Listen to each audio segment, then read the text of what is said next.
નમસ્કાર. ચાલો આજે એવા ક્રાંતિકારી આઈડિયા વિશે વાત કરીએ જે ઓર્ગેનાઇઝેશન ચલાવવાની આપણી વર્ષો જૂની રીતને આમ કહીએ તો પડકારી રહ્યો છે. જરા વિચારો, એક એવી કંપની જ્યાં કોઈ બોસ જ નથી, કોઈ સીઈઓ નહીં. શું આવું શક્ય છે? જુઓ, આપણી મોટાભાગની સંસ્થાઓ કેવી હોય છે? એક પિરામિડ જેવી, બરાબર? જ્યાં બધી જ પાવર ટોચ પર બેઠેલા અમુક લોકોના હાથમાં હોય છે. પણ શું આ જ એકમાત્ર રસ્તો છે? શું થાય જો આપણે આ આખા પિરામિડને ઊંધો કરી દઈએ અને પાવરને બધાના હાથમાં સરખે ભાગે વહેંચી દઈએ? બસ આ જ સવાલનો જવાબ છે DAO, એટલે કે ડિસેન્ટ્રલાઇઝ્ડ ઓટોનોમસ ઓર્ગેનાઇઝેશન. અને ના, આ કોઈ સાયન્સ ફિક્શન ફિલ્મનો આઈડિયા નથી. આ તો મેકરડાઓ અને યુનિસ્વાપ જેવી સંસ્થાઓ માટે એકદમ વાસ્તવિકતા છે. એવી સંસ્થાઓ જે પાવર સીધો લોકોના હાથમાં આપે છે. તો ચાલો ઊંડા ઉતરીને સમજીએ કે આ આમ કહીએ તો જાદુઈ સ્ટ્રક્ચર આખરે કામ કેવી રીતે કરે છે. ડાઓ આ શબ્દ પોતે જ બધું કહી દે છે.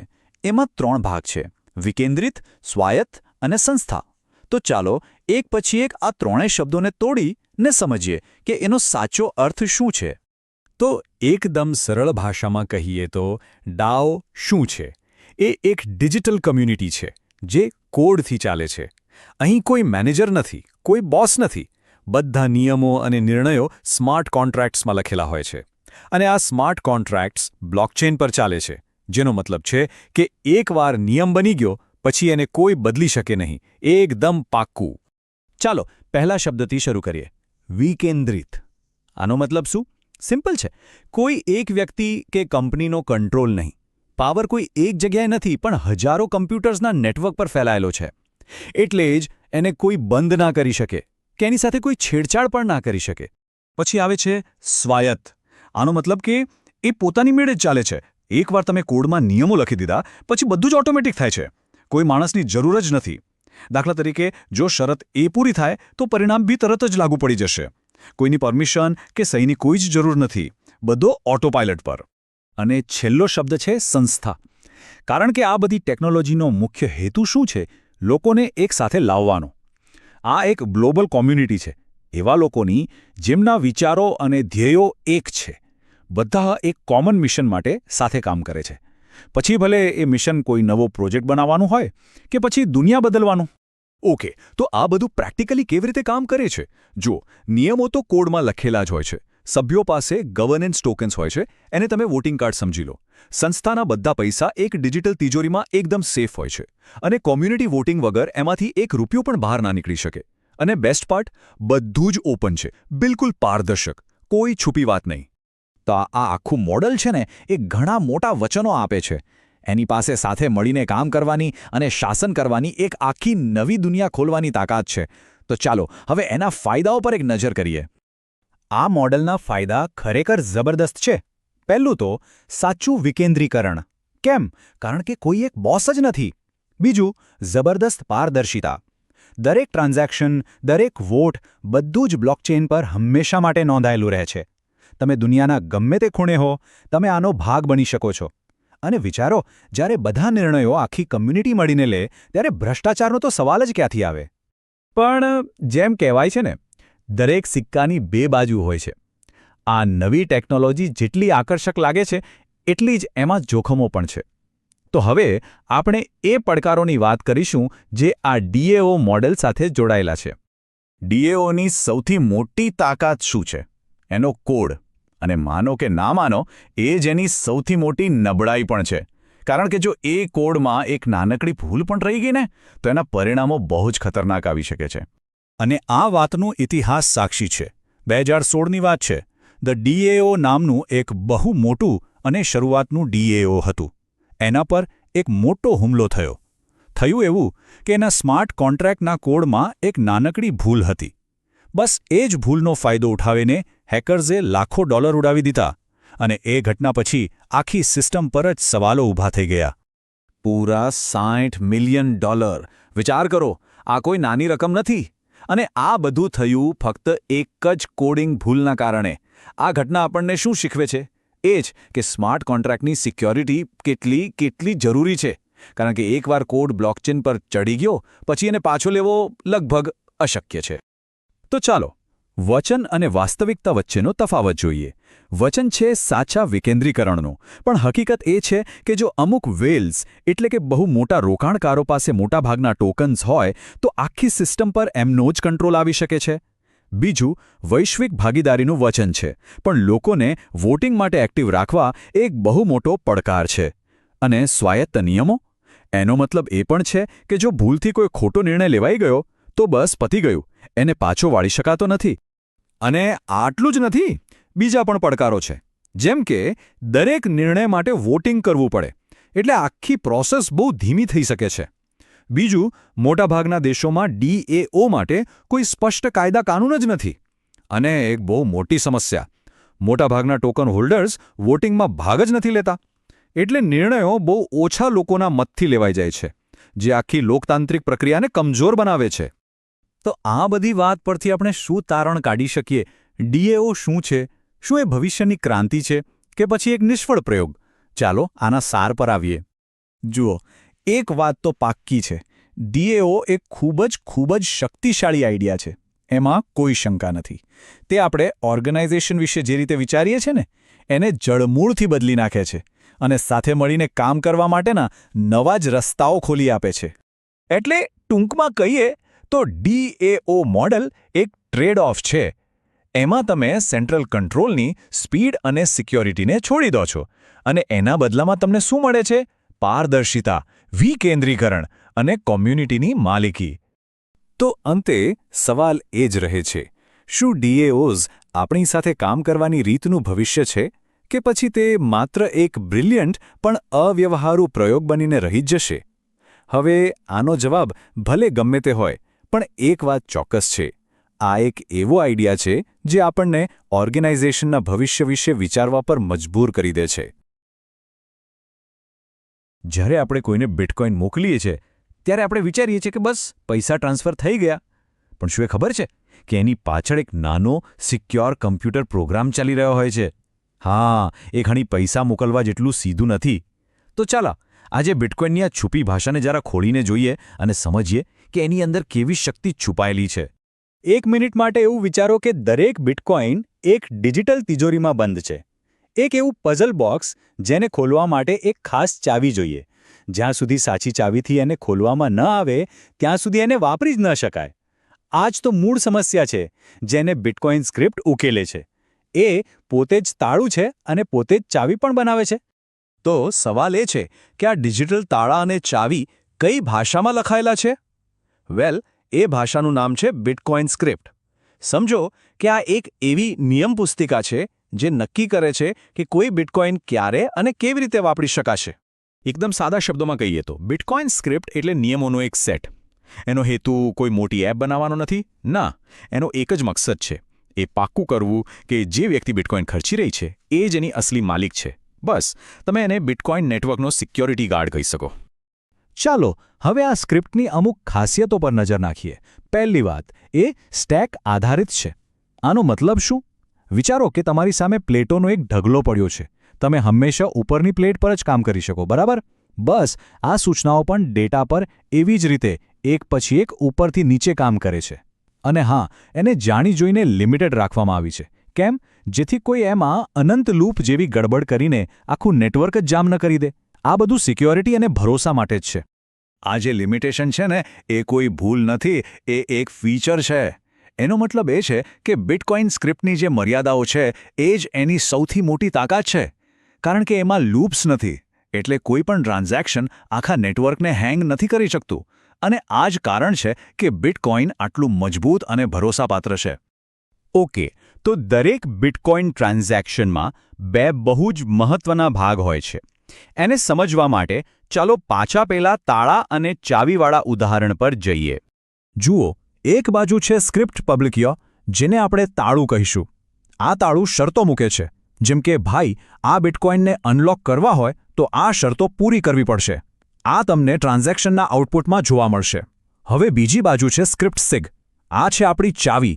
આ ચાવી કહે છે, લો, આ રહ્યો એ ડેટા જે તમારી બધી શરતો પૂરી કરે છે, અને આ તમને ટ્રાન્ઝેક્શનના ઇનપુટમાં જોવા મળે છે. તો આ આખી પ્રોસેસનો છેલ્લો ગોલ શું છે? બહુ સિમ્પલ. જ્યારે ચાવી એટલે કે સ્ક્રિપ્ટ સિગ તાળામાં એટલે કે સ્ક્રિપ્ટ પબકીમાં એકદમ ફિટ બેસી જાય ત્યારે જ ટ્રાન્ઝેક્શનને સફળ માનવામાં આવે છે. કમ્પ્યુટરની ભાષામાં કહીએ તો આ બંને ભેગા થઈને જો છેલ્લે ટ્રુ એટલે કે સાચું એવું રિઝલ્ટ આપે તો સમજી લેવાનું કે તાળું ખુલી ગયું અને ફંડ્સ ટ્રાન્સફર થઈ શકે છે. ચાલો હવે થિયરી બહુ થઈ, પ્રેક્ટિકલમાં બધું કેવી રીતે કામ કરે છે એ જોઈએ. આપણે સૌથી કોમન ટ્રાન્ઝેક્શન ટાઈપ એટલે કે P2PKH જેનું આખું નામ છે pay to public key hash એના પર એક નજર નાખીએ. મોટાભાગના બિટકોઇન વોલેટ્સ આનો જ ઉપયોગ કરે છે. તો પ્રોસેસ શરૂ થાય છે અહીંથી. જે વ્યક્તિ બિટકોઇન મોકલી રહી છે એ પહેલાં પોતાની ચાવી રજૂ કરે છે. આ ચાવી એટલે બે વસ્તુઓ, એક તો એમની ડિજિટલ સિગ્નેચર અને બીજું એમની પબ્લિક કી. આ બંનેને સ્ટેક પર એટલે કે પેલા પ્લેટના ઢગલા પર સૌથી ઉપર મૂકવામાં આવે છે. હવે વારો આવે છે તાળાનો એટલે કે સ્ક્રિપ્ટ પબ્લિકીનો. એ પોતાનું કામ શરૂ કરે છે. સૌથી પહેલો કમાન્ડ OP-DUP હમણાં જ મૂકેલી પબ્લિક કીની એક કોપી બનાવે છે. પછી તરત જ બીજો કમાન્ડ OB-160 એ કોપી કરેલી પબ્લિક કીમાંથી એક યુનિક ફિંગરપ્રિન્ટ જેવું બનાવે છે, જેને ટેકનિકલ ભાષામાં હેશ કહેવાય છે. અને હવે આવે છે સૌથી અગત્યનો સ્ટેપ, ચકાસણી. સ્ક્રિપ્ટ શું કરે છે? એણે હમણાં જે નવી ફિંગરપ્રિન્ટ બનાવી એની સરખામણી તાળામાં પહેલેથી જ રહેલી ઓરિજિનલ ફિંગરપ્રિન્ટ સાથે કરે છે. અહીં OP_equal_verify નામનો કમાન્ડ ચેક કરે છે. શું આ બંને ફિંગરપ્રિન્ટ એકદમ સરખી છે? જો જવાબ હા હોય તો આપણે આગળ વધીશું, પણ જો ના તો ત્યાં જ ટ્રાન્ઝેક્શન ફેલ. અને હવે છેલ્લો અને ફાઇનલ ચેક, OP_checksig નામનો કમાન્ડ એક્શનમાં આવે છે. એ વાતની ખાતરી કરે છે કે જે સિગ્નેચર આપવામાં આવી છે એ ખરેખર એ જ પ્રાઇવેટ કીથી બની છે જે આ પબ્લિક કી સાથે જોડાયેલી છે. આ સાબિત કરે છે કે ફંડનો અસલી માલિક જ પૈસા મોકલી રહ્યો છે. અને જો આ પણ પાસ થઈ જાય તો સમજો કામ થઈ ગયું, તાળું ખુલી ગયું, રિઝલ્ટ આવ્યું ટ્રુ અને ટ્રાન્ઝેક્શન સફળ. તો આપણે જોયું P2PKH જે સૌથી કોમન છે. પણ બિટકોઇન સ્ક્રિપ્ટની ખરી મજા તો એની ફ્લેક્સિબિલિટીમાં છે. એનાથી માત્ર એક જ પ્રકારના તાળા નથી બનતા, એનાથી ઘણું બધું થઈ શકે છે. દાખલા તરીકે એવી સ્ક્રિપ્ટો પણ બનાવી શકાય છે જેમાં વધુ જટિલ શરતો હોય, જેમ કે P2MS એટલે કે મલ્ટીસિગ. આમાં એવું સેટ કરી શકાય કે કોઈ કંપનીના ટ્રાન્ઝેક્શન માટે 3માંથી ઓછામાં ઓછા 2 ડિરેક્ટરની સહી જોઈએ. અથવા તો P2ASSET જેવી સ્માર્ટ સિસ્ટમ જે આવા બધા જ જટિલ નિયમોને એક સાદા એડ્રેસ પાછળ છુપાવી દે છે, જેથી વાપરવામાં એકદમ સહેલું રહે. અને સેગવિટ જેવા અપગ્રેડ્સ પણ છે જે ટ્રાન્ઝેક્શનને વધુ કાર્યક્ષમ બનાવે છે. સારું, તો આ બધી ટેકનિકલ વાતોનો મતલબ શું? આ બધું આપણને એક જ વાત પર લાવીને મૂકે છે, બિટકોઇન ખાલી ડિજિટલ સોનું નથી, એનાથી પણ વિશેષ એ પ્રોગ્રામેબલ મની છે. વિચારો, જો આ સિમ્પલ સ્ક્રિપ્ટિંગ ભાષા ન હોત તો મલ્ટીસિગ વોલેટ્સ જેવી સુરક્ષિત સિસ્ટમ ન હોત, આપણે ટ્રાન્ઝેક્શનને ટાઈમ લોક ન કરી શકતા હોત. અરે, લાઇટનિંગ નેટવર્ક જેવી જબરદસ્ત ટેકનોલોજીનો પાયો પણ આના પર જ ટકેલો છે. ભલે આ ભાષા સરળ હોય, પણ એ જ બિટકોઇનને અતિશય ફ્લેક્સિબલ અને અત્યંત સુરક્ષિત બનાવે છે અને ભવિષ્યમાં નવા ઇનોવેશન માટે રસ્તા ખુલ્લા રાખે છે. અને આ બધું આપણને એક બહુ મોટા સવાલ પર લાવીને છોડી દે છે. એક તરફ એવી બ્લોકચેન છે જે ખૂબ જ જટિલ સ્માર્ટ કોન્ટ્રાક્ટ્સને સપોર્ટ કરે છે, તો બીજી તરફ બિટકોઇન છે જેણે જાણી જોઈને સુરક્ષા અને ભરોસા માટે સરળતાનો રસ્તો પસંદ કર્યો છે. તો સવાલ એ છે કે ભવિષ્યમાં આ સરળતા બિટકોઇનની મર્યાદા બનશે કે પછી એ જ એની સૌથી મોટી અને લાંબા ગાળાની તાકાત સાબિત થશે? આ એક એવો સવાલ છે જે આવનારા સમયમાં બ્લોકચેન ટેકનોલોજીનું ભવિષ્ય નક્કી કરશે. બ્લોકચેન શબ્દ સાંભળીએ ને એટલે તરત જ મગજમાં બિટકોઇન અને ઇથિરિયમ જેવી ક્રિપ્ટોકરન્સી આવે છે, બરાબર ને? પણ બિઝનેસની દુનિયામાં બ્લોકચેનનો મતલબ કંઈક અલગ જ છે. અહીંયા વાત ક્રિપ્ટોની નથી, પણ સહયોગ, ગોપનીયતા અને કાર્યક્ષમતાની છે. અને આ દુનિયાનું નામ છે હાઇપરલેજર. ચાલો આજે આને જરા ઊંડાણથી સમજીએ. આ એક જ સવાલ આજના આખા વિશ્લેષણના કેન્દ્રમાં છે. જરા વિચારો તું, બે મોટી કંપનીઓ જે બજારમાં એકબીજાને હરાવવા માટે કંઈ પણ કરી શકે છે, એ બંને એક જ ડિજિટલ સિસ્ટમ પર ભરોસો કેવી રીતે કરે? આ સમસ્યાનો જે ઉકેલ છે ને, એ જ હાઇપરલેજરના અસ્તિત્વનું કારણ છે.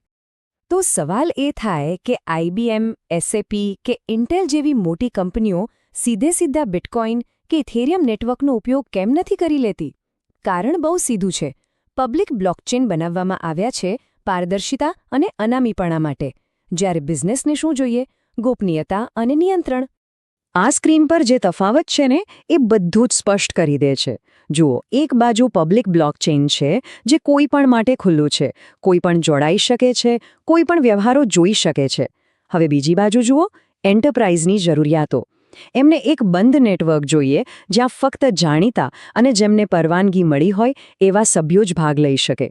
કોઈ કંપની એવું ના ઈચ્છે કે એના વ્યાપારના રહસ્યો એના હરીફો જોઈ શકે. અને હા, એમને માઇનિંગ જેવી વધુ પડતી ઊર્જા વાપરતી પ્રક્રિયાની પણ કોઈ જરૂર નથી. તો આ પડકારનો જવાબ શું? જવાબ છે હાઇપરલેજર. એને સમજવા માટે એક એક્સક્લુઝિવ બિઝનેસ ક્લબનું ઉદાહરણ લઈએ. અહીંયા ફક્ત એ જ સભ્યો આવી શકે જેમને આમંત્રણ મળ્યું હોય. દરેક સભ્ય કોણ છે એ બધાને ખબર હોય છે. અને ક્લબના નિયમો પણ અંદરના સભ્યો જ નક્કી કરે છે, બહારની દુનિયા નહીં. સારું, આ તો થઈ એની ઓફિશિયલ વ્યાખ્યા. પણ આમાં બે શબ્દો પકડવા જેવા છે. પહેલું, ઓપન સોર્સ, જેનો મતલબ છે કે આ ટેકનોલોજી પર કોઈ એક કંપનીનો માલિકી હક નથી. અને બીજું, એન્ટરપ્રાઇઝ ગ્રેડ, જે બતાવે છે કે તે મોટી મોટી સંસ્થાઓની જટિલ જરૂરિયાતોને પહોંચી વળવા માટે જ બનાવવામાં આવ્યું છે. આ ત્રણેય સિદ્ધાંતો એકબીજા સાથે જોડાયેલા છે. કેવી રીતે? જુઓ, કારણ કે નેટવર્ક પરવાનગી સાથેનું છે. એટલે કે દરેક સભ્ય કોણ છે એ ખબર છે. એટલે જે પ્રાઇવેટ રહી શકે છે. અને દરેક બિઝનેસની જરૂરિયાત અલગ અલગ હોય છે. એટલે એની મોડ્યુલર ડિઝાઇન કંપનીઓને પોતાની મરજી મુજબનું કસ્ટમાઇઝ્ડ બ્લોકચેન બનાવવાની છૂટ આપે છે. ઓકે, તો આપણે એ તો સમજ્યા કે હાઇપરલેજર શું છે. પણ હવે સૌથી અગત્યનો સવાલ, મોટી કંપનીઓ આના પર આટલો ભરોસો કેમ કરી રહી છે? એના ફાયદા શું છે? ચાલો જોઈએ. આના કારણો એકદમ સ્પષ્ટ છે. પહેલું તો ગોપનીયતા. આનો મતલબ એ કે સપ્લાય ચેનનો ડેટા ફક્ત એ જ લોકો જોઈ શકે જેમને એની સાથે લેવા દેવા હોય. બીજું, ઉચ્ચ સ્કેલેબિલિટી, એટલે કે એક સેકન્ડમાં હજારો વ્યવહારો હેન્ડલ કરવાની ક્ષમતા. માઇનિંગ નથી એટલે તે ઝડપી છે, સસ્તું છે અને પર્યાવરણ માટે પણ સારું છે. અને સૌથી મોટી વાત, જ્યારે IBM અને ઇન્ટેલ જેવી કંપનીઓ કોઈ ટેકનોલોજીને ટેકો આપે ત્યારે એના પર વિશ્વાસ આપોઆપ વધી જાય છે. હાઇપરલેજર વિશે એક મોટી ગેરસમજ એવી છે કે એ કોઈ એક જ બ્લોકચેન છે. પણ હકીકત એ છે કે એ એક ટૂલબોક્સ જેવું છે, જેમાં અલગ અલગ કામ માટે અલગ અલગ સાધનો પડ્યા છે. અને જેવો કારીગર, જેવું કામ, એવું સાધન પસંદ કરે. ચાલો, આ ટૂલબોક્સના કેટલાક મુખ્ય પ્રોજેક્ટ્સ પર નજર કરીએ. સૌથી પહેલા ફેબ્રિક. આ સૌથી વધુ પ્રખ્યાત છે અને સપ્લાય ચેન મેનેજમેન્ટ જેવી બાબતો માટે બેસ્ટ છે. પછી છે ઇન્ડી, જે ડિજિટલ ઓળખ પર કામ કરે છે, મતલબ કે KYC જેવી પ્રક્રિયાઓને સરળ બનાવે છે. બેસુ એ કંપનીઓ માટે છે જેમને ઇથેરિયમની ટેકનોલોજી સાથે કામ કરવું છે. અને કેલિપર જેવું ટૂલ તો બ્લોકચેન જ નથી, પણ એ નેટવર્કની સ્પીડ અને પરફોર્મન્સ માપવાનું કામ કરે છે. આ બતાવે છે કે આ પ્રોજેક્ટ કેટલો ગંભીર અને વ્યાવસાયિક છે. જો કે કોઈ પણ ટેકનોલોજી સંપૂર્ણ નથી હોતી, બરાબર ને?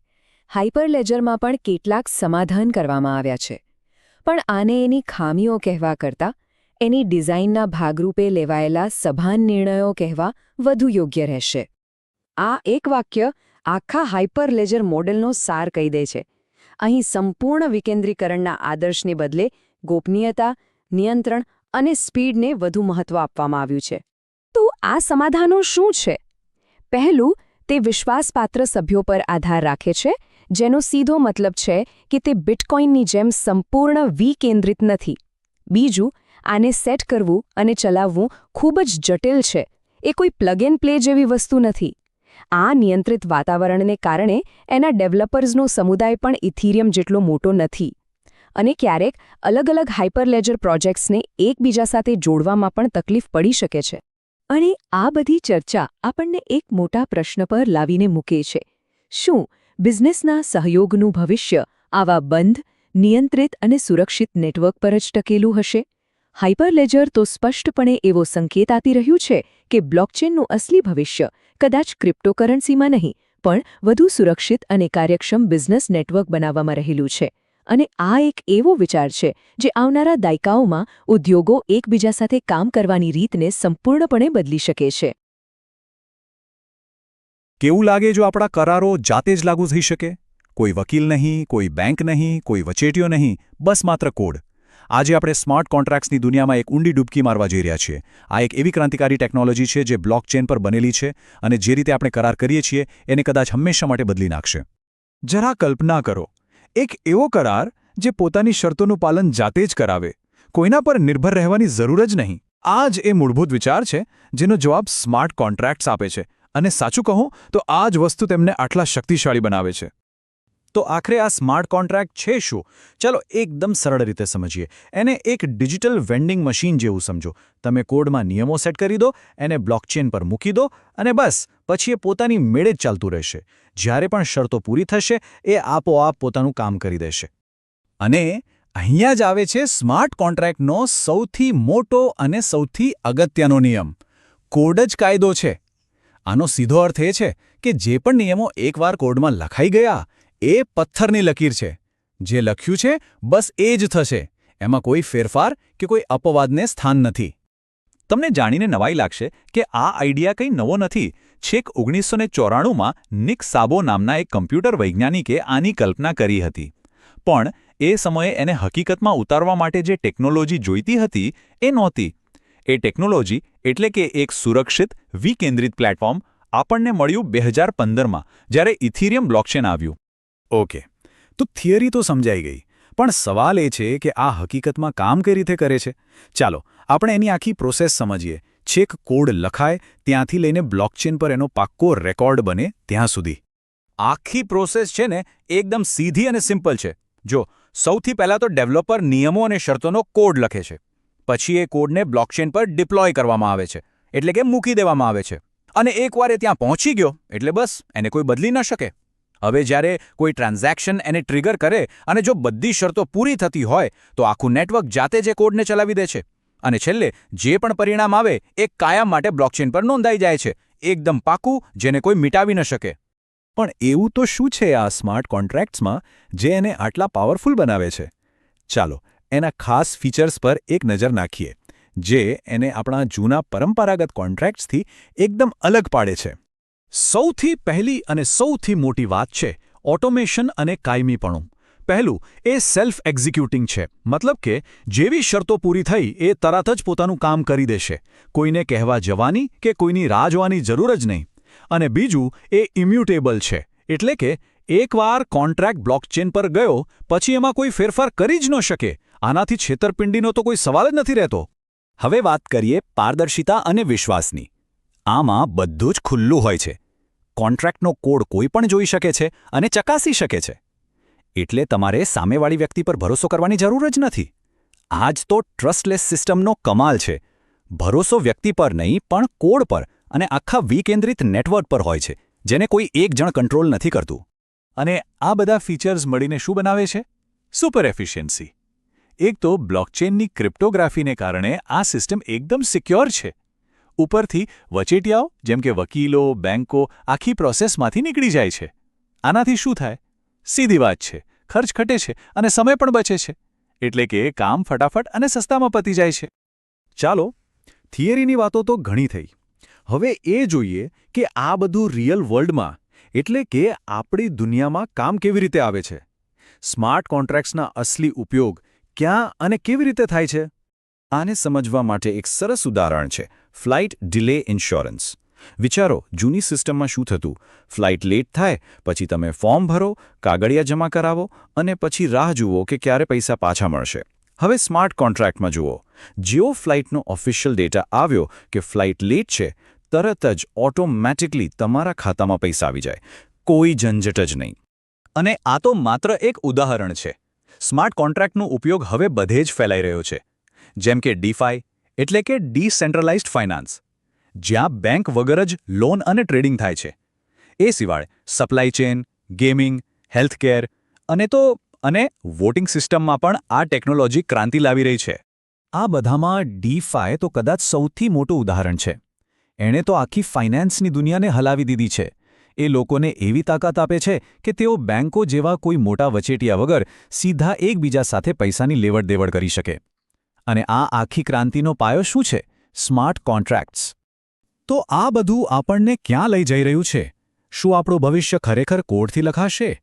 ચાલો આના અંતિમ તારણ પર આવીએ અને સમજીએ કે આની મોટી અસર શું હોઈ શકે. આખી વાતનો સાર એટલો જ છે કે સ્માર્ટ કોન્ટ્રાક્ટ્સ ટ્રસ્ટને ઓટોમેટ કરી દે છે. એ માણસ ઉપરના ભરોસાની જરૂરિયાતને જ ખતમ કરી દે છે. એની જગ્યાએ આવે છે કોડ અને ગણિતની ગેરંટી, જેમાં ભૂલને કોઈ અવકાશ જ નથી. અને આ આપણને એક બહુ મોટા અને રસપ્રદ સવાલ સાથે છોડી જાય છે. જેમ જેમ આપણી દુનિયા વધારે ને વધારે પ્રોગ્રામેબલ બનતી જશે, તેમ આપણે આપણા જીવનના કેટલા કરારો અને નિર્ણયો કોડના ભરોસે છોડવા તૈયાર થઈશું. આનો જવાબ ભવિષ્ય જ આપશે, અને એ જોવું ખરેખર રસપ્રદ રહેશે. નમસ્કાર. ચાલો આજે આપણે બ્લોકચેનના એક એવા મહત્વના ભાગને સમજીએ જે તેને અત્યંત સુરક્ષિત અને કાર્યક્ષમ બનાવે છે. એ છે મર્કલ ટ્રી. હવે આ એક બહુ મોટો સવાલ છે. જરા વિચારો, એક જ બ્લોકમાં હજારો લેવડ-દેવડ હોય, એટલે કે ટ્રાન્ઝેક્શન્સ. તો આ બધાને ઝડપથી અને પૂરી સિક્યોરિટી સાથે વેરીફાઈ કેવી રીતે કરવા? બસ આ જ સવાલ આપણને આજના ટોપિકના હાર્દમાં લઈ જાય છે. અને આ સમસ્યાનું એકદમ સચોટ અને સુંદર જવાબ છે મર્કલ ટ્રી.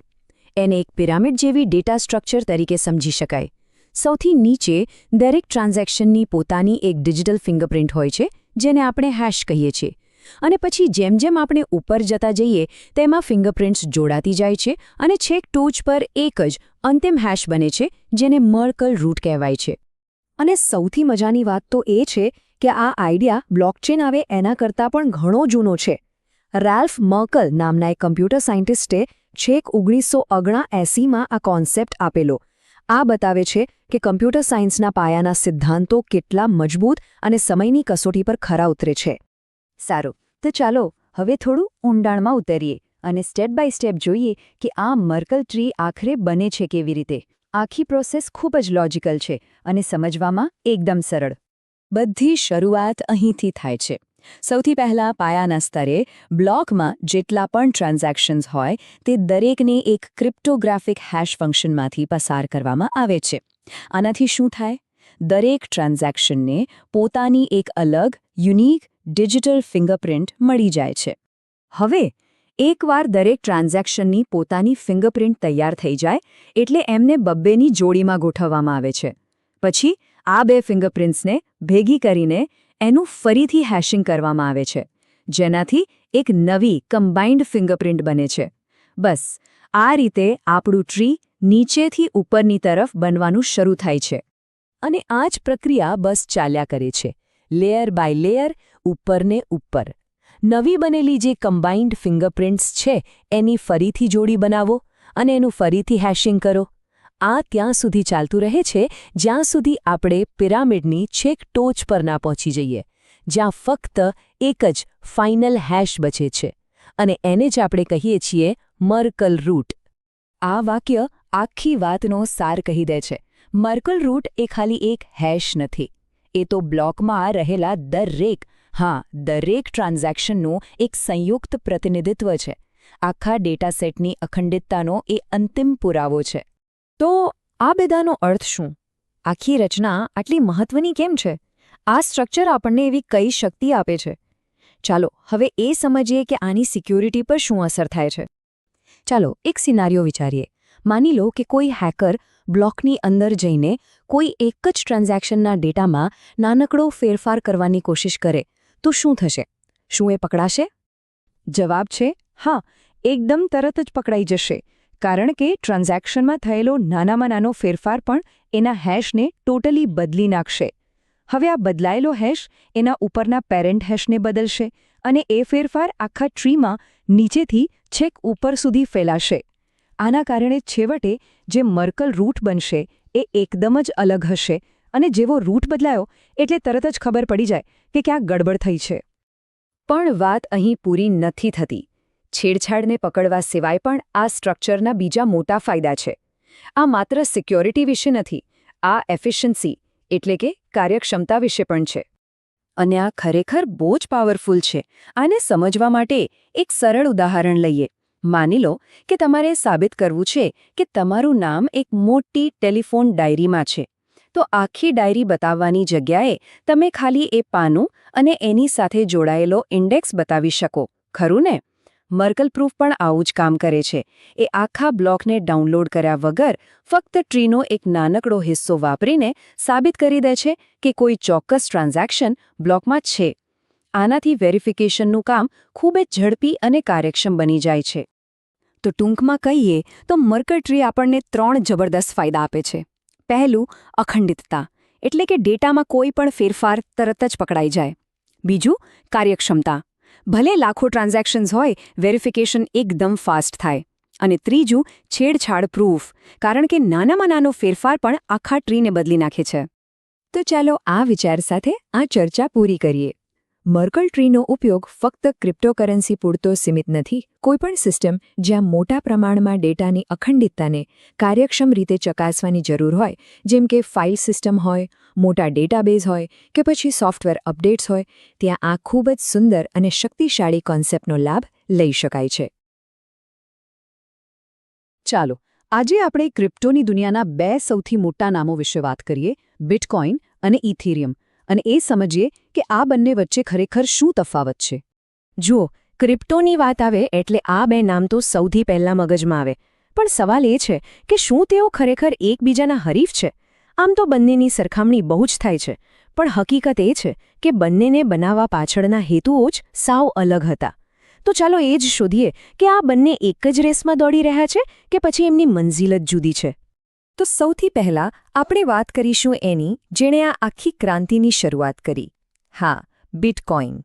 2009માં જ્યારે સાતોશી નાકામોટોએ બિટકોઇનની કલ્પના કરી ત્યારે એમનો હેતુ એકદમ સ્પષ્ટ હતો. એક એવી ડિજિટલ કરન્સી બનાવી જે સુરક્ષિત હોય અને વિકેન્દ્રિત હોય. વિકેન્દ્રિત એટલે કે જેના પર કોઈ એક વ્યક્તિ, બેંક કે સરકારનો કંટ્રોલ ન હોય. બસ લોકો વચ્ચે સીધા જ વ્યવહાર થાય. આ આંકડો બિટકોઇનની ઓળખ છે. દુનિયામાં ક્યારેય પણ 21 મિલિયનથી વધુ બિટકોઇન નહીં બની શકે. અને આ જ લિમિટેડ સપ્લાય એને એકદમ દુર્લભ બનાવે છે, બિલકુલ ડિજિટલ સોનાની જેમ. હવે તમને કદાચ એવું લાગશે કે આ તો બહુ ધીમું છે. ટ્રાન્ઝેક્શનને કન્ફર્મ થવામાં લગભગ 10 મિનિટ લાગે છે. પણ આ ધીમી ગતિ જાણી જોઈને રાખવામાં આવી છે. કેમ? કારણ કે બિટકોઇન માટે સુરક્ષા સૌથી પહેલા આવે છે. તો ટૂંકમાં કહીએ તો બિટકોઇનનો હેતુ એકદમ ક્લિયર કટ છે. સુરક્ષિત રીતે પૈસાની લેવડ-દેવડ કરવી અને મૂલ્યનો સંગ્રહ કરવો, એટલે કે ડિજિટલ ગોલ્ડ તરીકે કામ કરવું. બસ આટલું જ. ઓકે, બિટકોઇનની વાત તો થઈ, પણ હવે આવે છે વારો ઇથેરિયમનો, અને એની પાછળની આખી ગેમ જ અલગ છે. જો 2015માં જ્યારે ઇથેરિયમ આવ્યું ત્યારે એ કોઈ સારો બિટકોઇન બનવા માટે નહોતું આવ્યું. ના, એનો હેતુ હતો એક એવું ગ્લોબલ કમ્પ્યુટર બનાવવાનો જેના પર કોઈ પણ જાતની રોકટોક વગર એપ્લિકેશન્સ બનાવી શકાય. અને આ એપ્સને ચલાવવા માટે સ્પીડ તો જોઈએ જ ને, એટલે જ ઇથેરિયમને વધુ ઝડપી બનાવવામાં આવ્યું. એ લગભગ 12 સેકન્ડમાં ટ્રાન્ઝેક્શન પ્રોસેસ કરે છે અને 1 સેકન્ડમાં લગભગ 30 ટ્રાન્ઝેક્શન હેન્ડલ કરી શકે છે, જે બિટકોઇન કરતાં ઘણું વધારે છે. અને આ પ્રોગ્રામિંગની ક્ષમતાને કારણે શું શક્ય બન્યું? વેલ, ડિજિટલ આર્ટ અને ગેમિંગથી માંડીને આખી નવી ફાઇનાન્શિયલ સિસ્ટમ્સ, લિસ્ટ બહુ લાંબુ છે. ઇથેરિયમે એક આખી નવી દુનિયાના દરવાજા ખોલી નાખ્યા છે. સારું, તો ચાલો હવે આ બંનેને સામસામે મૂકીએ અને જોઈએ કે ટેકનિકલી કોણ ક્યાં ઊભું છે. અહીં આપણે આ બંને વચ્ચેના મુખ્ય તફાવતો જોઈ શકીએ છીએ. ચાલો, આમાંથી જે સૌથી મોટા અને રસપ્રદ તફાવત છે એના પર થોડી વધુ વાત કરીએ. આ બંનેના કામ કરવાની રીતમાં જમીન આસમાનનો ફરક છે. બિટકોઇન પ્રૂફ ઓફ વર્ક વાપરે છે, જેમાં ટ્રાન્ઝેક્શનને વેરીફાઈ કરવા માટે બહુ બધી કમ્પ્યુટિંગ પાવર અને વીજળી વપરાય છે. જ્યારે ઇથેરિયમ હવે પ્રૂફ ઓફ સ્ટેક પર શિફ્ટ થઈ ગયું છે, જે ઘણું વધારે એફિશિયન્ટ છે. અને આ જ છે એ મુદ્દો જે ઇથેરિયમને ખરેખર ખાસ બનાવે છે. Smart contracts. ઇથેરિયમ એક વર્લ્ડ કમ્પ્યુટર છે, કારણ કે એના પર તમે કોઈપણ પ્રકારના પ્રોગ્રામ કે કોન્ટ્રાક્ટ બનાવી શકો છો. જ્યારે બિટકોઇનમાં આ સુવિધા જાણી જોઈને બહુ જ મર્યાદિત રાખવામાં આવી છે. યાદ છે આપણે પ્રૂફ ઓફ વર્ક અને પ્રૂફ ઓફ સ્ટેકની વાત કરી? બસ એનું જ આ સીધું પરિણામ છે. પ્રૂફ ઓફ સ્ટેક પર ગયા પછી ઇથેરિયમનો ઊર્જા વપરાશ બિટકોઇનની સરખામણીમાં લગભગ 99% જેટલો ઘટી ગયો છે. આ એક બહુ મોટો ફેરફાર છે. તો આ બધા તફાવતોનો મતલબ શું? ભવિષ્યમાં આ બંનેની જગ્યા ક્યાં હશે? બિટકોઇનનો રસ્તો એકદમ સીધો અને સ્પષ્ટ છે. એનું લક્ષ્ય છે મૂલ્યોનો સંગ્રહ અને ટ્રાન્સફર કરવા માટેનું સૌથી મજબૂત અને સુરક્ષિત નેટવર્ક બનવું. એ એની ભૂમિકામાં એકદમ સ્થિર છે. જ્યારે બીજી બાજુ ઇથેરિયમની સફર સતત બદલાવ અને નવા પ્રયોગોની છે. એ એક નવા પ્રકારના વિકેન્દ્રિત ઇન્ટરનેટનો પાયો બની રહ્યું છે અને સતત વિકસી રહ્યું છે. આને સમજવાની સૌથી સરળ રીત કદાચ આ જ છે.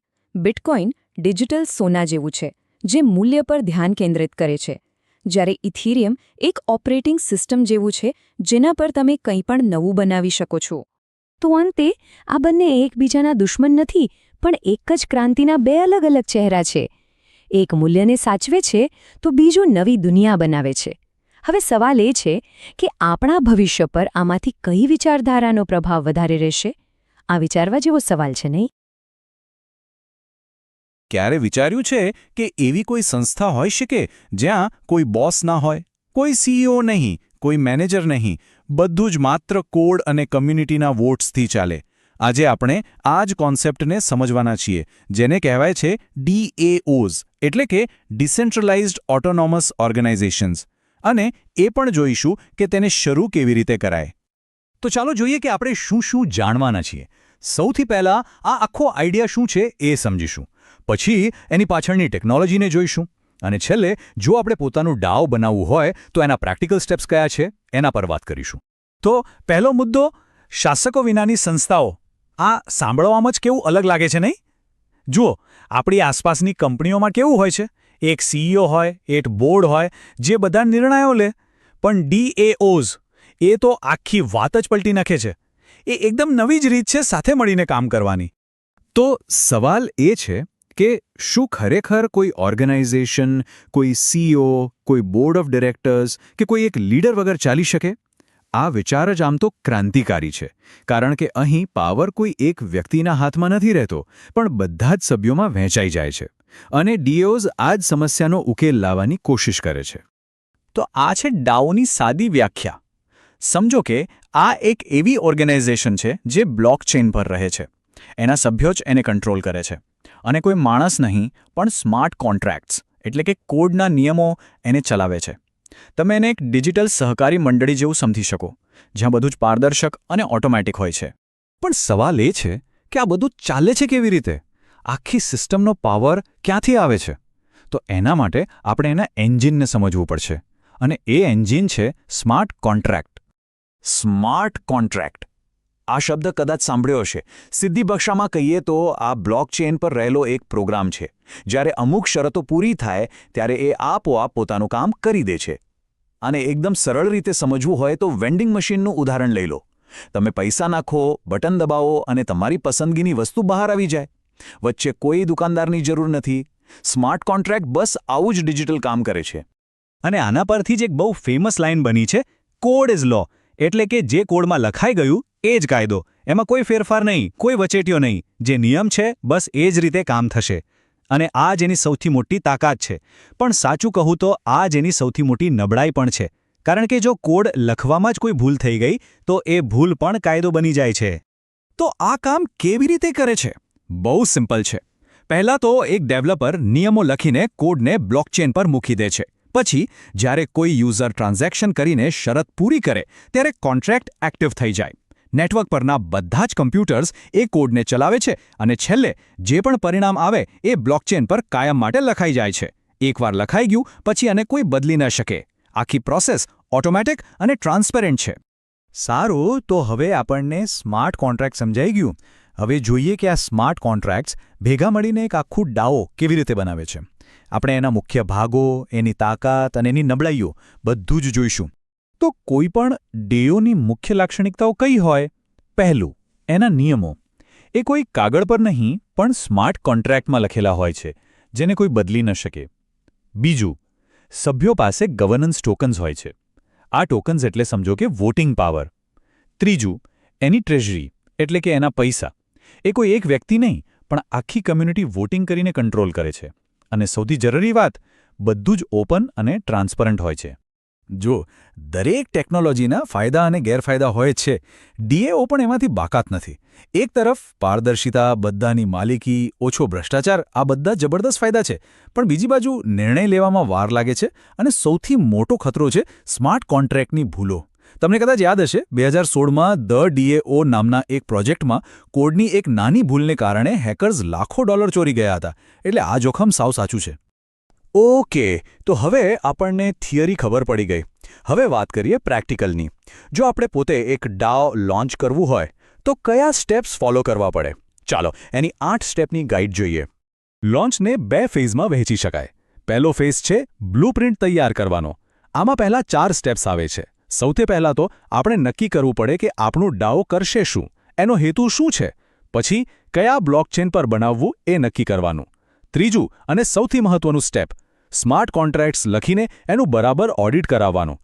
સિક્યોરિટીમાં જરા પણ ભૂલ ચાલે નહીં. અને ચોથું, ગવર્નન્સ ટોકન્સ બનાવીને એને વહેંચવાની તૈયારી કરવી. આ પાયો છે અને એ મજબૂત હોવો જ જોઈએ.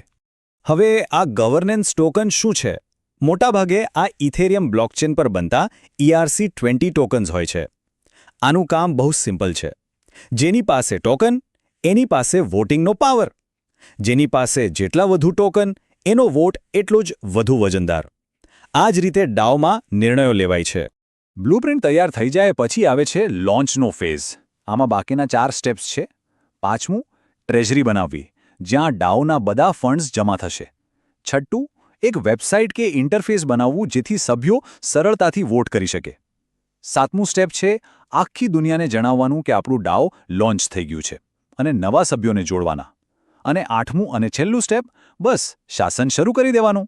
દરખાસ્તો આવશે, વોટિંગ થશે અને ડાઓ આગળ વધતું રહેશે. તો આ થઈ ડીએઓ બનાવવાની આખી પ્રક્રિયા. પણ ચાલો એક સ્ટેપ પાછળ જઈએ અને મોટા ચિત્રને જોઈએ. આ આખું મોડેલ ભવિષ્ય માટે શું અર્થ ધરાવે છે? અને અહીં જ ડાઓની આખી વાતનો સાર આવી જાય છે. વચન અને જોખમ. એક તરફ એ કમ્યુનિટીના હાથમાં સત્તા આપે છે, જે એક બહુ મોટું વચન છે. પણ બીજી તરફ કોડમાં એક નાની ભૂલ પણ બધું બરબાદ કરી શકે છે. એટલે કે એ પાવરને ડિસેન્ટ્રલાઇઝ તો કરે છે, પણ સાથે સાથે નવા પ્રકારના જોખમો પણ ઊભા કરે છે. તો છેલ્લે સવાલ એ જ રહે છે, શું ડીએઓઝ સાથે મળીને કામ કરવાની ભવિષ્યની રીત છે? કે પછી આ માત્ર એક સુંદર પણ ભૂલોથી ભરેલો પ્રયોગ છે, જે સમય જતાં નિષ્ફળ જશે? આનો જવાબ તો કદાચ સમય જ આપશે. પણ વિચારવા જેવો સવાલ જરૂર છે. ચાલો આજે ડિજિટલ દુનિયાના એક બહુ જ મૂળભૂત સવાલને સમજીએ. એવી દુનિયામાં વિશ્વાસ કેવી રીતે સ્થાપિત કરી શકાય જ્યાં કોઈ એક બોસ કે સેન્ટ્રલ ઓથોરિટી છે જ નહીં? આ ખરેખર એક મોટો પડકાર છે અને આજે આપણે તેના ઉકેલને ઊંડાણપૂર્વક જાણીશું. વિચારો, એક એવી પરિસ્થિતિ જ્યાં બધું જ દાવ પર લાગેલું છે.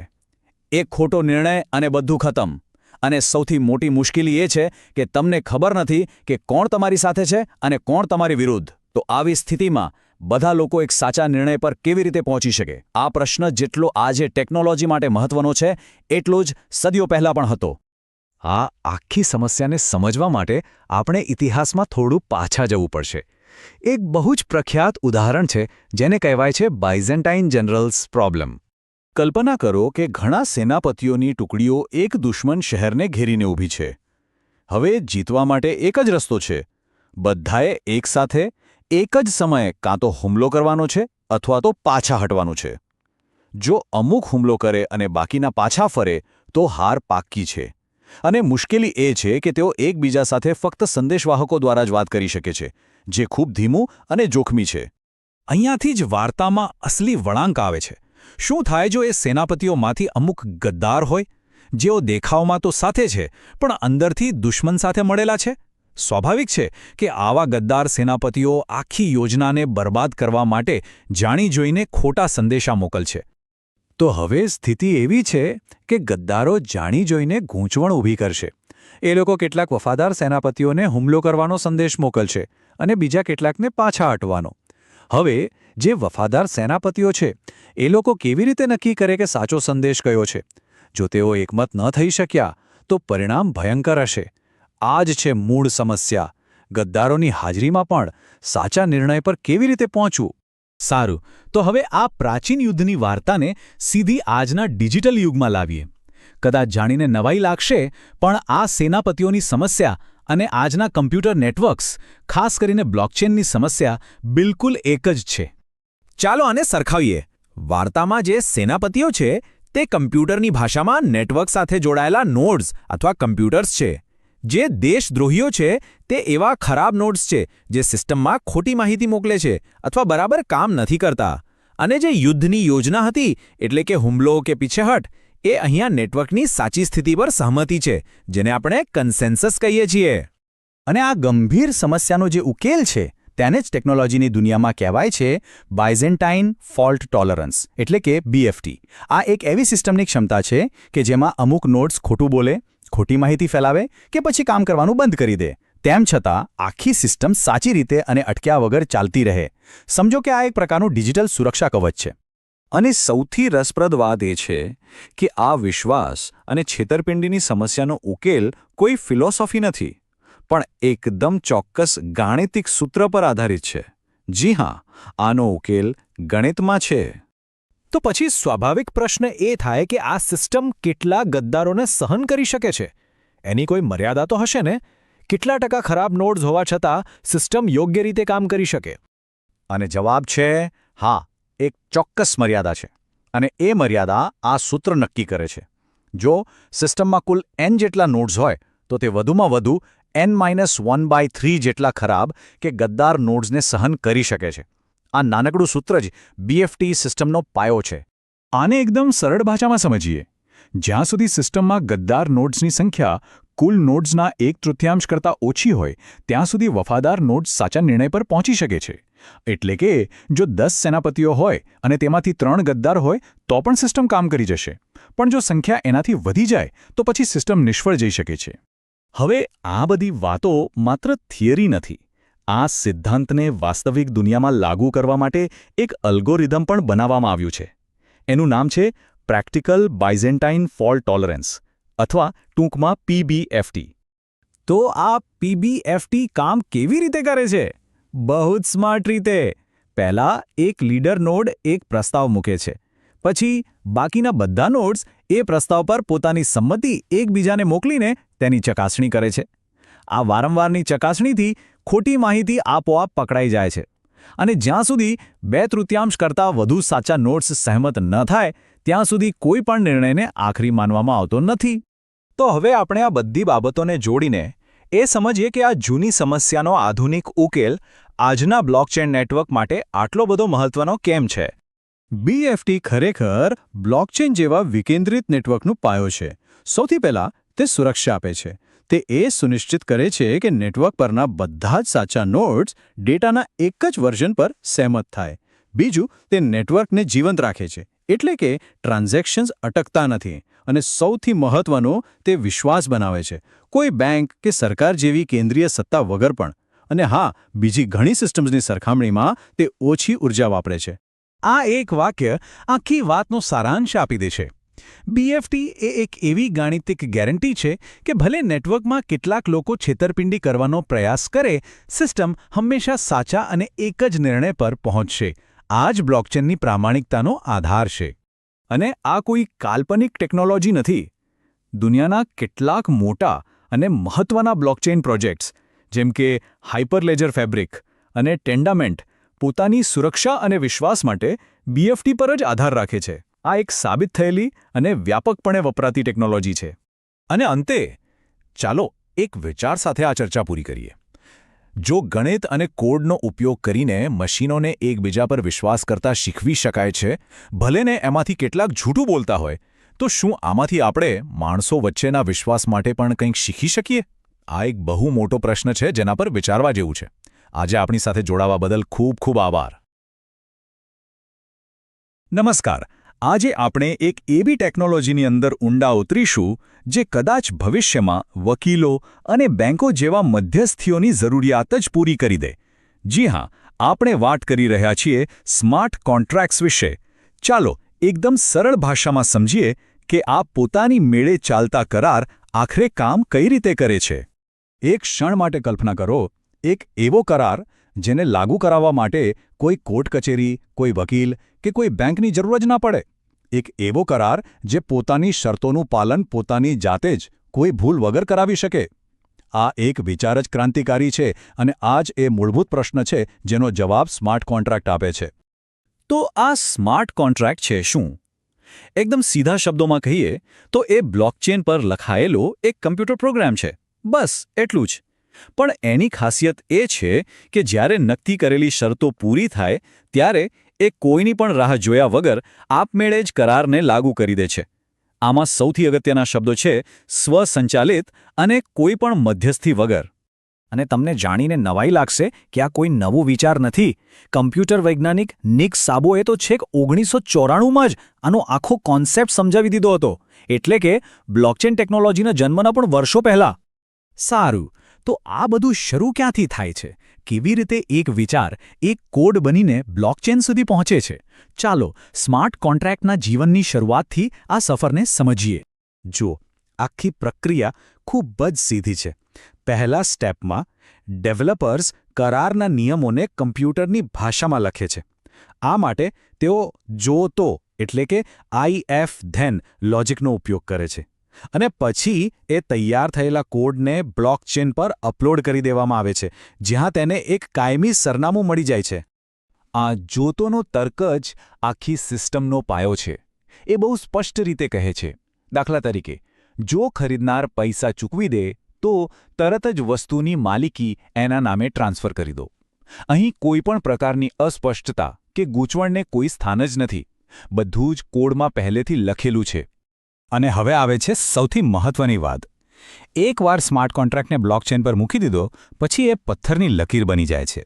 એના કોડને કોઈ પણ વ્યક્તિ, એને બનાવનાર પણ, ક્યારે બદલી શકતો નથી. આ અપરિવર્તનશીલતા જ એ વાતની ગેરંટી છે કે કરારની શરતો સાથે કોઈ છેડછાડ નહીં થાય. ઓકે, તો હવે કોન્ટ્રાક્ટ બની ગયો છે અને બ્લોકચેન પર એકદમ સુરક્ષિત રીતે ગોઠવાઈ પણ ગયો છે. પણ એ કામ કરવાનું ક્યારે શરૂ કરશે અને એક્ટિવેટ કોણ કરશે? ચલો હવે એ જોઈએ. સ્માર્ટ કોન્ટ્રાક્ટ ત્યાં સુધી બસ શાંતિથી એક નિષ્ક્રિય પ્રોગ્રામની જેમ બ્લોકચેન પર રાહ જોતો હોય છે. સમજો કે એ એક રીતે સૂઈ રહ્યો છે. એ જાગે છે ત્યારે જ્યારે કોઈ વ્યક્તિ અથવા તો બીજો કોઈ પ્રોગ્રામ એના ખાસ એડ્રેસ પર એક ટ્રાન્ઝેક્શન મોકલે. બસ આ ટ્રાન્ઝેક્શન એક ચાવી જેવું કામ કરે છે. અને જેવી એ ચાવી ફરે છે એટલે કે જેવો કોન્ટ્રાક્ટ ટ્રિગર થાય છે, બસ એ જ ક્ષણે અસલી જાદુ શરૂ થાય છે. આ એ તબક્કો છે જ્યાં કોન્ટ્રાક્ટ કોઈની પણ મદદ વગર પોતાની શરતોને આપમેળે લાગુ કરી દે છે. અહીં કોઈ એક સેન્ટ્રલ સર્વર નથી જે બધું સંભાળે. જ્યારે કોન્ટ્રાક્ટ એક્ટિવેટ થાય ત્યારે એ બ્લોકચેન નેટવર્કમાં જોડાયેલા હજારો, લાખો કમ્પ્યુટર્સ, જેને આપણે નોડ્સ કહીએ છીએ, એ બધા જ એકી સાથે એ કોડને ચકાસે છે અને ચલાવે છે. આ જ તો વિકેન્દ્રીકરણની તાકાત છે. આખી પ્રક્રિયાને 3 સિમ્પલ સ્ટેપ્સમાં સમજી શકાય છે. પહેલું, નેટવર્કના બધા જ નોડ્સ એકસાથે કોડને ચલાવે છે. બીજું, એ બધા મળીને એ ચકાસે છે કે કરારમાં લખેલી શરતો પૂરી થઈ છે કે નહીં. અને ત્રીજું, જો શરતો પૂરી થઈ હોય તો જે પણ પરિણામ આવે તેને બ્લોકચેન પર કાયમ માટે નોંધી લેવામાં આવે છે. અને આનું પરિણામ એકદમ બ્લેક એન્ડ વ્હાઇટ હોય છે. જો ટ્રાન્ઝેક્શન કરારની બધી શરતો પૂરી કરે તો કોડમાં જે લખ્યું છે એ કામ તરત જ આપમેળે થઈ જાય છે અને એ પરિણામ અંતિમ હોય છે. પણ જો એક પણ શરત પૂરી ન થાય તો ટ્રાન્ઝેક્શનને સીધું જ નકારી દેવામાં આવે છે, જાણે કે કંઈ થયું જ નથી. તો આ બધી ટેકનિકલ વાતોનો આપણી વાસ્તવિક દુનિયામાં શું મતલબ થાય છે? આખી પ્રક્રિયા ભરોસાપાત્ર અને સ્વચાલિત છે એ તો સમજાયું, પણ એ આટલી મોટી વાત કેમ છે? આ એક વાક્ય આખી ટેકનોલોજીનો સાર કહી દે છે. અહીં વિશ્વાસ કોઈ વ્યક્તિ, કંપની કે સરકારી સંસ્થા પર નથી રાખવાનો. અહીં વિશ્વાસ સીધો કોડ અને ગણિત પર છે. અને કોડ ક્યારે પક્ષપાત કરતો નથી કે થાકતો પણ નથી.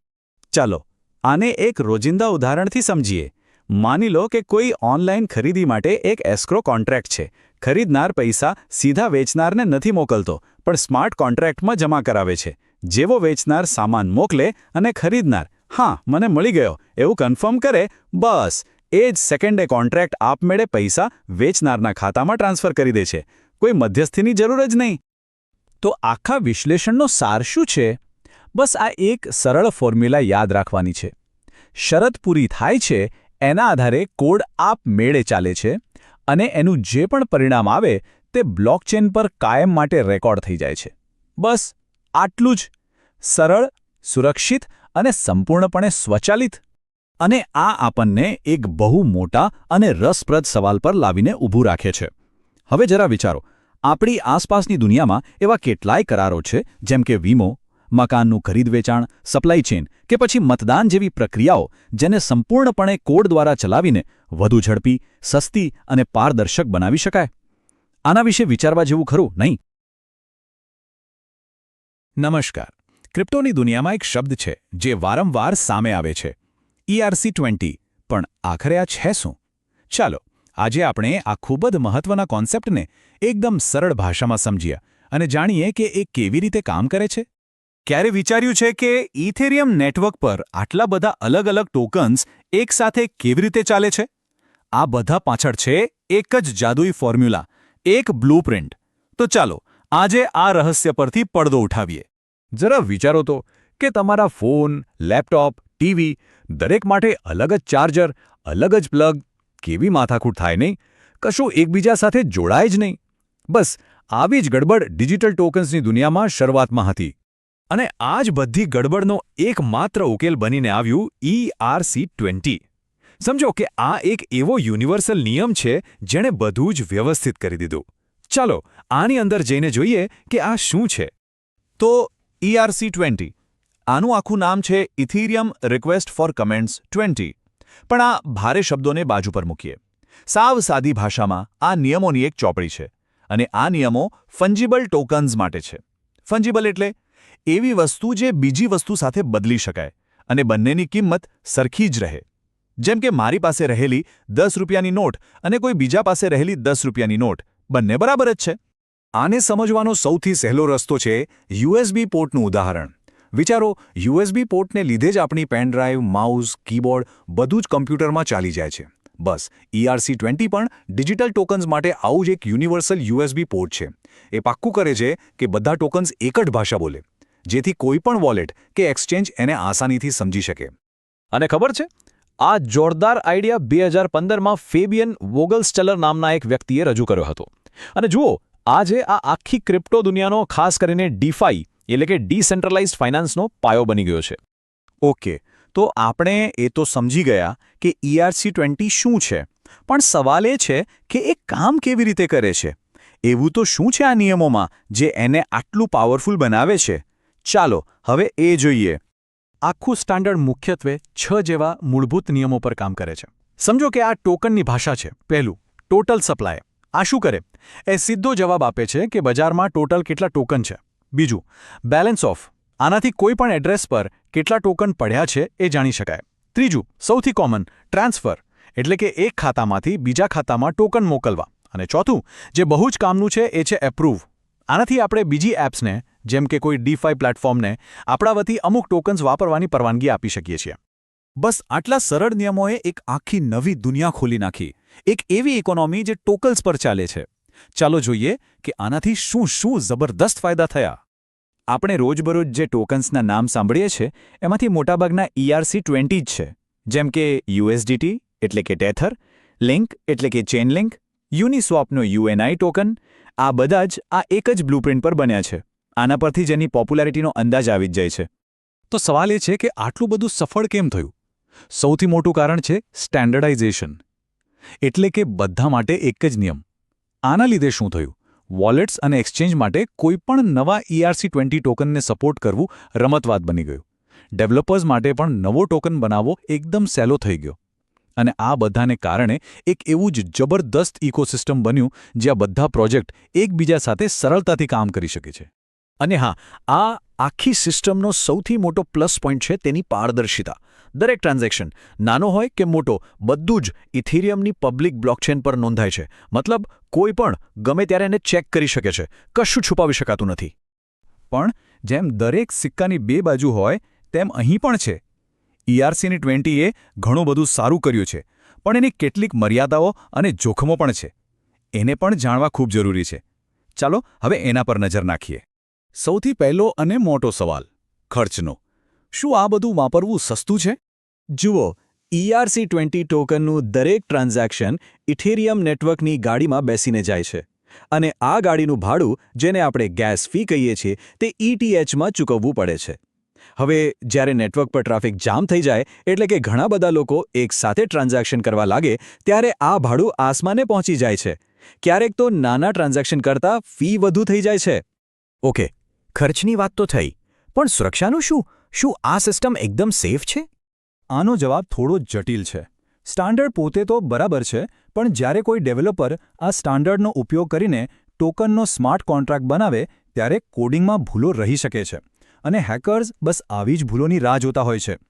ઇતિહાસનો સૌથી કુખ્યાત DAO હેક આનું જ પરિણામ હતું. અને બીજું, આપણી પોતાની ભૂલ. જો ભૂલથી ટોકન્સ કોઈ ખોટા એડ્રેસ પર મોકલી દીધા, તો બસ એ ગયા સમજો. એને પાછા લાવવાનો કોઈ રસ્તો નથી. એ સમજવું પણ બહુ જરૂરી છે કે ERC-20 એ દરેક કામ માટે નથી. એ એવા ટોકન્સ માટે બેસ્ટ છે જે એક સરખા હોય, જેમ કે ચલણી નોટ. પણ જ્યારે તમારે કોઈ યુનિક એટલે કે અજોડ ડિજિટલ વસ્તુ બનાવવી હોય, જેમ કે કોઈ ડિજિટલ પેઇન્ટિંગ, ત્યારે એના માટે ERC-20 કામ ન લાગે. એના માટે એક અલગ જ સ્ટાન્ડર્ડ છે, ERC-721, જે NFTs માટે વપરાય છે. તો ટૂંકમાં ERC-20 એ એક એવી બ્લુપ્રિન્ટ સાબિત થઈ જેણે આજના આખા ડિજિટલ ટોકન જગતનો પાયો નાખ્યો. એણે આપણને સ્ટાન્ડર્ડનું મહત્વ સમજાવ્યું, પણ ટેકનોલોજી ક્યારે અટકતી નથી, એ હંમેશા આગળ વધે છે. તો સવાલ એ છે કે જો ERC-20 આજની બ્લુપ્રિન્ટ હતી, તો આવતીકાલના ડિજિટલ વિશ્વની બ્લુપ્રિન્ટ કેવી હશે? આ એક એવો સવાલ છે જેનો જવાબ ભવિષ્ય જ આપશે. નમસ્કાર. ચાલો આજે બિટકોઇન માઇનિંગની આખી દુનિયાને સમજીએ. આ એક એવી પ્રક્રિયા છે જે ખરેખર ખૂબ જ રસપ્રદ છે. એ ફક્ત નવા બિટકોઇન નથી બનાવતી, પણ આખા ડિજિટલ નેટવર્કને સુરક્ષિત અને ભરોસાપાત્ર રાખે છે. તો તૈયાર થઈ જાઓ, આપણે જાણીએ કે આ ડિજિટલ રેસ કેવી રીતે કામ કરે છે. ક્યારે વિચાર્યું છે કે જો કોઈ સેન્ટ્રલ બેંક ન હોય, કોઈ સંસ્થા ન હોય, તો પૈસાની લેવડ-દેવડ સુરક્ષિત કેવી રીતે રહી શકે? આ જ એ મૂળભૂત સવાલ છે જેના જવાબમાં બિટકોઇનનો જન્મ થયો. અને આ જ સૌથી મોટો પડકાર છે. કોઈ સેન્ટ્રલ ઓથોરિટી વગર વિશ્વાસ કેવી રીતે બનાવવો? જો કોઈ પોતાના પૈસા એકથી વધુ વાર વાપરી શકે, જેને આપણે ડબલ સ્પેન્ડિંગ કહીએ છીએ, તો આખી સિસ્ટમ જ પડી ભાંગે. તો પછી આનો ઉકેલ શું? આનો જવાબ છે બિટકોઇન માઇનિંગ. જુઓ, આ ખાલી નવા સિક્કા બનાવવાની વાત નથી. આ એક એવી સિસ્ટમ છે જે ખાતરી કરે છે કે દરેક ટ્રાન્ઝેક્શન સાચો છે અને નેટવર્કમાં બધા તેની સાથે સહેમત છે. આ જ બિટકોઇનના વિશ્વાસનો પાયો છે. તો આખી પ્રક્રિયા શરૂ ક્યાંથી થાય છે? એ શરૂ થાય છે એક સામાન્ય ટ્રાન્ઝેક્શનથી. ચાલો આપણે એક ટ્રાન્ઝેક્શનની આખી સફર જોઈએ અને સમજીએ કે એ બ્લોકચેનનો ભાગ કેવી રીતે બને છે. સારું, તો સૌથી પહેલું કામ, માઇનર્સ એક રેકોર્ડ કીપરની જેમ કામ કરે છે. નેટવર્ક પર જેટલા પણ નવા ટ્રાન્ઝેક્શન્સ થાય છે, એ બધા મેમ્પૂલ નામના એક ડિજિટલ વેઇટિંગ રૂમમાં ભેગા થાય છે. માઇનર્સ ત્યાંથી આ બધા ટ્રાન્ઝેક્શન્સને ઉપાડીને એક નવા બ્લોકનો કાચો મુસદ્દો એટલે કે કેન્ડિડેટ બ્લોક તૈયાર કરે છે. અને બસ અહીંથી જ અસલી રેસ શરૂ થાય છે. આ કોઈ નાની સૂની રેસ નથી. આ એક વૈશ્વિક કોમ્પ્યુટેશનલ સ્પર્ધા છે જેનું નામ છે પ્રૂફ ઓફ વર્ક. સાચું કહું ને તો આ જ બિટકોઇનની સુરક્ષાનું હૃદય છે. પ્રૂફ ઓફ વર્ક એટલે કે ખૂબ જ અઘરો ગાણિતિક કોયડો. માઇનર્સના શક્તિશાળી કમ્પ્યુટર્સ એક ખાસ રેન્ડમ નંબર શોધવાની કોશિશ કરે છે, જેને નોન્સ કહેવાય છે. જ્યારે આ નોન્સને બ્લોકના ડેટા સાથે ભેળવવામાં આવે, ત્યારે એક યુનિક ડિજિટલ ફિંગરપ્રિન્ટ એટલે કે હેશ બને. અને આ હેશ એવો હોવો જોઈએ જે અમુક નિયમોનું પાલન કરે, જેમ કે એની શરૂઆત અમુક ચોક્કસ સંખ્યાના ઝીરોથી થવી જોઈએ. આને વધુ સહેલાઈથી સમજવું હોય તો એક વૈશ્વિક લોટરીની કલ્પના કરો. દુનિયાભરના હજારો શક્તિશાળી કમ્પ્યુટર્સ એકસાથે દર સેકન્ડે અબજો ખરબો નંબરોનું અનુમાન લગાવી રહ્યા છે, ફક્ત એક વિનિંગ ટિકિટ શોધવા માટે. જેનું કમ્પ્યુટર એ નંબર સૌથી પહેલાં શોધી કાઢે, બસ એ જ વિજેતા. આ જે અનુમાન લગાવવાની ટોટલ સ્પીડ છે, તેને હેશ રેટ કહેવાય છે. હેશ રેટ જેટલો વધારે હોય, એનો મતલબ કે એટલા વધુ માઇનર્સ સ્પર્ધામાં છે અને નેટવર્ક એટલું જ વધારે મજબૂત અને સુરક્ષિત છે. એના પર હુમલો કરવો લગભગ અશક્ય બની જાય છે. તો માની લો કે કોઈ માઇનરે આ કોયડો ઉકેલી લીધો, પછી શું? શું પ્રક્રિયા ત્યાં જ પૂરી થઈ જાય છે? ના, હવે આવે છે સૌથી મહત્વના અંતિમ તબક્કાઓ. જેવો કોઈ માઇનર સાચો નોન્સ શોધી લે, એ તરત જ આખા નેટવર્કને જાહેરાત કરે છે કે મળી ગયું, મને જવાબ મળી ગયો. પછી નેટવર્કના બાકીના બધા માઇનર્સ ફટાફટ એના જવાબને ચેક કરે છે. જો બધું બરાબર હોય તો એ નવા બ્લોકને બ્લોકચેનની સાંકળમાં એક નવી કડી તરીકે કાયમ માટે જોડી દેવામાં આવે છે. અને આ જ તો પ્રૂફ ઓફ વર્કનો જાદુ છે. કોયડો ઉકેલવા માટે અતિશય કોમ્પ્યુટર પાવર અને સમય લાગે છે, પણ જેવો જવાબ મળી જાય કોઈ પણ એને સેકન્ડોમાં ચેક કરી શકે છે. આ જ અસમપ્રમાણતા આખી સિસ્ટમને ભરોસાપાત્ર અને સુરક્ષિત બનાવે છે. પણ સવાલ એ છે કે કોઈ આટલી બધી મહેનત અને વીજળીનો ખર્ચ શા માટે કરે? જવાબ છે પુરસ્કાર. જે માઇનર જીતે છે એને 2 વસ્તુઓ મળે છે. પહેલું, તદ્દન નવા બનેલા બિટકોઇન્સ, જેને બ્લોક રિવોર્ડ કહેવાય છે. અને બીજું, એ બ્લોકમાં જેટલા પણ ટ્રાન્ઝેક્શન્સ હોય એ બધાની ટ્રાન્ઝેક્શન ફી. હાલમાં 2024ના હાવિંગ પછી દરેક નવા બ્લોક માટેનો પુરસ્કાર 3.125 બિટકોઇન છે. અને આજના ભાવે આ એક બહુ મોટી રકમ છે. આ જ એ પ્રોત્સાહન છે જે માઇનર્સને આ નેટવર્કને સુરક્ષિત રાખવા માટે પ્રેરણા આપે છે. ચાલો હવે થોડું ઝૂમ આઉટ કરીને એ નિયમો પર નજર કરીએ જે આ આખી રમતને લાંબા સમય સુધી સ્થિર અને પારદર્શક રાખે છે. બિટકોઇન સિસ્ટમ ખૂબ જ હોશિયાર છે. એ પોતાની જાતે જ નિયમન કરે છે. જો માઇનર્સ બહુ ઝડપથી બ્લોક્સ શોધવા લાગે તો સિસ્ટમ ઓટોમેટિકલી કોયડાને વધુ અઘરો બનાવી દે છે. અને જો ધીમા પડી જાય તો સહેલો કરી દે છે. આનાથી એ સુનિશ્ચિત થાય છે કે સરેરાશ દર 10 મિનિટે જ એક નવો બ્લોક બને. અને હાવિંગ એ બિટકોઇનનું એક બહુ જ મહત્વનું પાસું છે. લગભગ દર 4 વર્ષે માઇનર્સને મળતો જે બ્લોક રિવોર્ડ છે એ અડધો થઈ જાય છે. આનાથી બિટકોઇનની સપ્લાય કંટ્રોલમાં રહે છે અને એક પ્રકારની ડિજિટલ અછત ઊભી થાય છે. એટલે જ કુલ 21 મિલિયનથી વધુ બિટકોઇન ક્યારેય નહીં બને. વર્ષો જતાં માઇનિંગ માટે વપરાતું હાર્ડવેર પણ ખૂબ જ બદલાયું છે. શરૂઆતમાં લોકો ઘરના કમ્પ્યુટરના સીપીયુથી માઇનિંગ કરતા હતા. પછી ગેમિંગ કાર્ડ્સ એટલે કે જીપીયુનો વારો આવ્યો અને હવે તો ખાસ આ જ કામ માટે બનેલી સુપર પાવરફુલ ચિપ્સ એટલે કે એસિક્સનો ઉપયોગ થાય છે. આ એક હથિયારોની સ્પર્ધા જેવું જ છે. કારણ કે હવે સ્પર્ધા એટલી બધી વધી ગઈ છે કે કોઈ નાના માઇનર માટે એકલા જીતવું લગભગ અશક્ય છે. એટલે મોટાભાગના માઇનર્સ માઇનિંગ પૂલમાં જોડાય છે. આમાં હજારો માઇનર્સ પોતાને કમ્પ્યુટિંગ પાવર ભેગી કરે છે. અને જ્યારે પણ એ પૂલ જીતે ત્યારે ઇનામ બધામાં તેમના યોગદાન પ્રમાણે વહેંચી દેવામાં આવે છે. તો આખી વાતનો સાર એ છે કે બિટકોઇનની સુરક્ષા તેની કમ્પ્યુટિંગ પાવર પર ટકેલી છે. જેમ જેમ ટેકનોલોજી આગળ વધશે તેમ આ ડિજિટલ હરીફાઈ પણ વધુને વધુ તીવ્ર બનશે. આ આપણને એક મોટા સવાલ પર લાવીને મૂકી દે છે કે આ સતત વધતી સ્પર્ધા અને ઉર્જાના વપરાશનું ભવિષ્ય કેવું હશે. આના પર જરૂર વિચારવા જેવું છે.